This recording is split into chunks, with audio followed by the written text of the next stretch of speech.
Item: SCP-1269.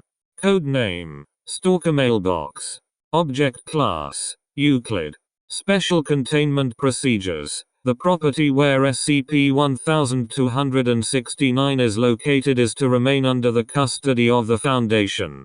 No females 23 years of age or over are to enter the property except for testing purposes.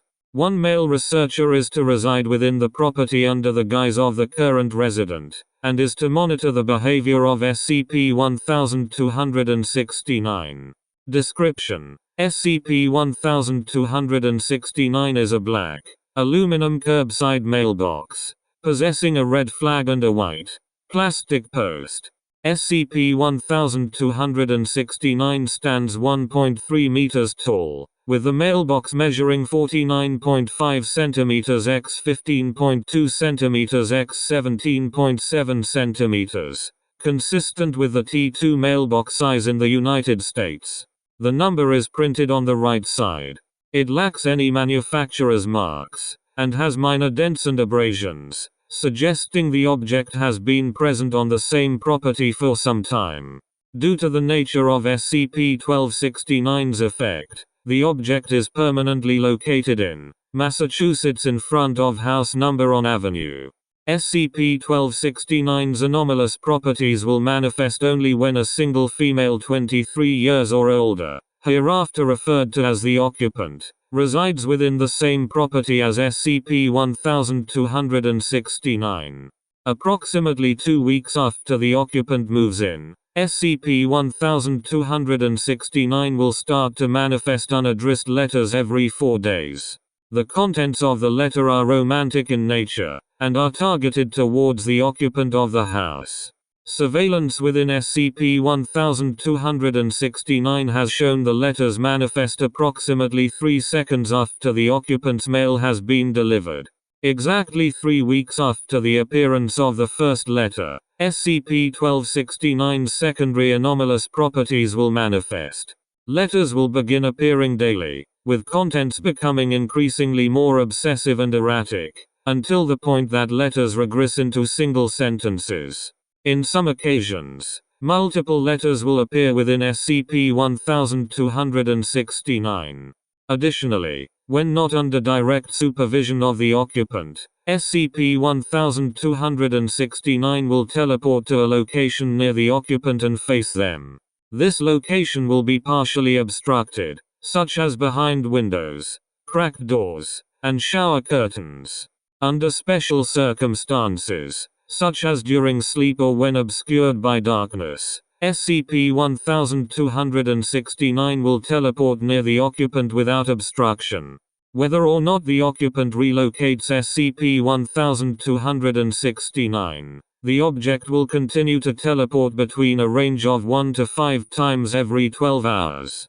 SCP-1269 will not follow the occupant off the property, and all anomalous properties will cease manifesting after the occupant has either moved or expired. Attempts to remove SCP-1269 from its location have so far been unsuccessful. SCP-1269 will teleport to its original curbside location after 1 hour of relocation. If attempts are made to replace SCP-1269 with a new mailbox, the mailbox will be teleported away with SCP-1269 appearing in its place. Approximately 3 hours after the disappearance of the new mailbox, it will reappear in a dumpster 25 kilometers away behind an abandoned franchise. Mailboxes recovered so far have all been found in varying amounts of disrepair, within garbage bags, and covered in painted-on words and phrases. Addendum SCP-1269-A. On the 7th of December 2004, D69124, a male, was moved onto the property with the current test occupant, D72803, after 7 weeks had passed. SCP-1269 stopped teleporting at this time. 3 days later, D69124 disappeared from the property, causing SCP-1269 to resume all anomalous behavior. 2 weeks after disappearance, D69124 was found in similar location as other replacement mailboxes. The subject was found within a large garbage bag with severe bruising and lacerations, an apparently fatal blow to the head, and a lack of hands and lips. See documents SCP-1269-B for recorded phrasing. Documents SCP-1269-A. Access granted.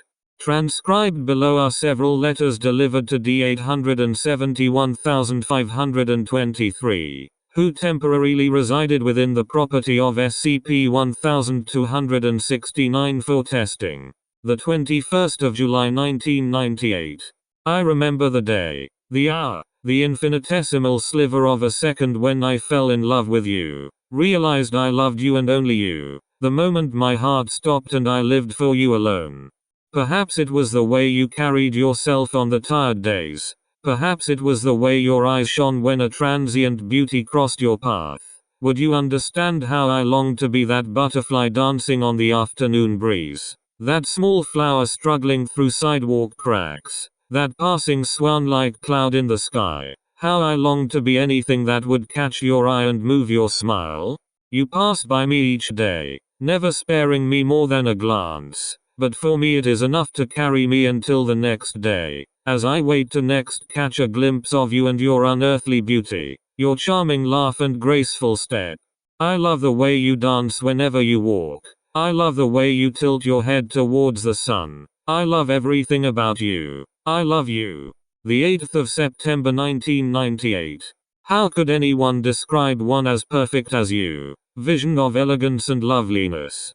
Every action of yours I've observed is embodied in the fragility and delicacy of a twirling snowflake, and yet you waltz into eternity with the softest of motion, in perfect rhythm with the air and the world. You are beautiful. Every step, every pause, every breath of yours is a masterwork of the divine. Your presence brightens the world with a light that cannot be compared. You are the flower that nature cannot hope to match. The 15th of August 1998. The color of your eyes reminds me of the depth and expanse of the night sky, a vast dazzling macrocosm of soft velvet and glimmering pinpricks of light. The 18th of August 1998. Do you sing in the shower? If so, I've heard you. Such a tenderly beautiful voice matches its owner. The 21st of August 1998. I think of you and nothing but you as the day flows by. I yearn for a faint shimmer of your face as everything darkens tonight. The 24th of August 1998. The wind was blowing and I thought it whispered your name sadly because that is what my heart is doing. Please write back. I keep thinking of the way your hair shines softly in the evening light, as if each strand is a shaft of purest moonbeams. Please write. The 26th of August 1998. The trees drop their leaves and cry with me as I stand here alone. Without you, please write Zoxoxo. My shadow grows longer as if reaching towards you. Please write Zoxoxo. I miss the light in your eyes and the harmony of your voice. Please write Zoxoxo. Documents SCP-1269-B. Access granted. Transcribed below are various phrases written on mailboxes disposed of by SCP-1269. She's mine, she's mine, she's mine, she's mine, you can't have her, she's mine, she's mine. Fuck you, you pile of plastic and wood, she is my everything, you are nothing to her, it was a fling and I know it, I'm doing her a favor. No, no, no, no, no, no, no, you can't have her, no, no, no, I won't let you, no, no, no, no. Who cares if your flag is bigger than mine? I know she doesn't care, she only sees the good in people and you are full of shit, you fucker. I know she loves me, it's okay baby, it's okay, I love you too and we'll be together forever and ever. You are nothing but a tool for her use, but I am more, I am her everything, as she is mine, she used you, she used you, she used you, and now you're where you belong. See Addendum SCP-1269-A.